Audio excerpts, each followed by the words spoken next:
Hi, everybody. So we learned about the city, right? That's an urban area. We learned about a rural area where there's farms, not a lot of people, no skyscrapers. And this week, we're going to learn about the suburbs. And in the suburbs, there's lots of trees. And at this time of year, we see a lot of the leaves falling down off the trees. So let's read a book today called A Grand Old Tree, and it's by Mary Newell de Palma. Once there was a grand old tree. It is a pretty tree. I like the illustrations. Oh, yes, Mary Newell de Palma is the author and the illustrator. Nice job reminding me. Her roots sank deep into the earth. Her arms reached high into the sky. Yep, her arms are like the branches and the limbs of her tree, and the roots go into the ground. They help the tree stand up and grow. She was home to many creatures. Birds nested among her branches, squirrels scurried through her leaves, caterpillars and ladybugs crawled about.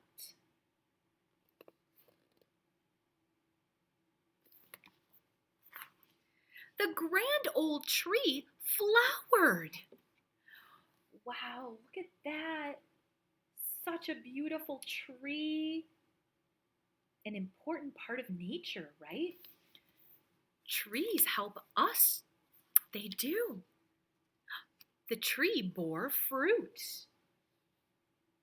That is a good question. What does that mean, bore fruit? That's right. It grew leaves, it grew flowers, and it grew fruit. So the squirrels had something to eat.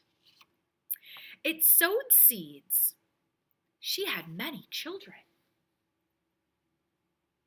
That's right, all of the seeds are flying off of the flowers and the fruit. And possibly new trees will grow. They changed the landscape for miles around, perhaps even farther than the tree knew. The seeds flew on the wind. That's right. This is a good story. The grand old tree lived a long, long time. She basked in the sun, bathed in the rain, swayed in the breeze, and danced in the wind. She grew and shed. That's a good question. What does it mean to shed? What do you think? What is happening here? What are all of these?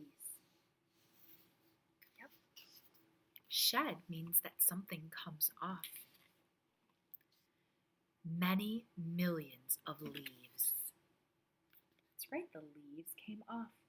At last, the grand old tree was very, very old. Her branches no longer swayed and danced, but cracked and snapped in the wind. Yeah, her branches cracked and snapped.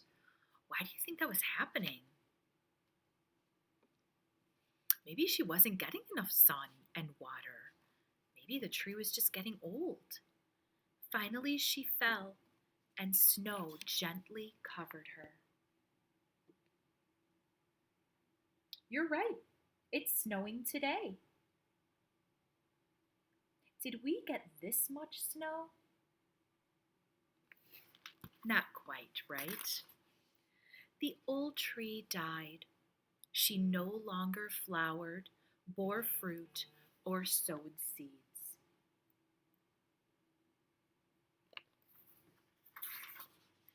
But she was still home to many creatures. Raccoons nested in her trunk. Centipedes crawled along her branches, and lichen grew on her bark.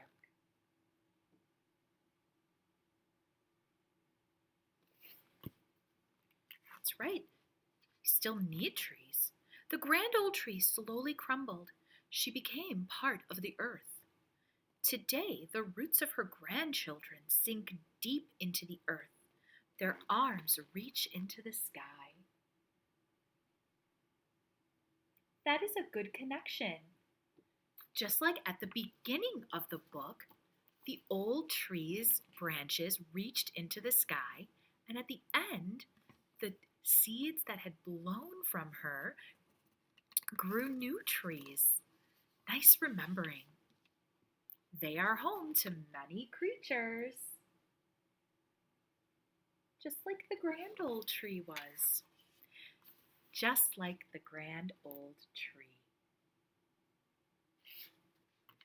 So go talk today about all the trees in your neighborhood. See if the leaves are falling. See if the wind is blowing today and the branches might be swaying. Have a great day, and I'll see you tomorrow.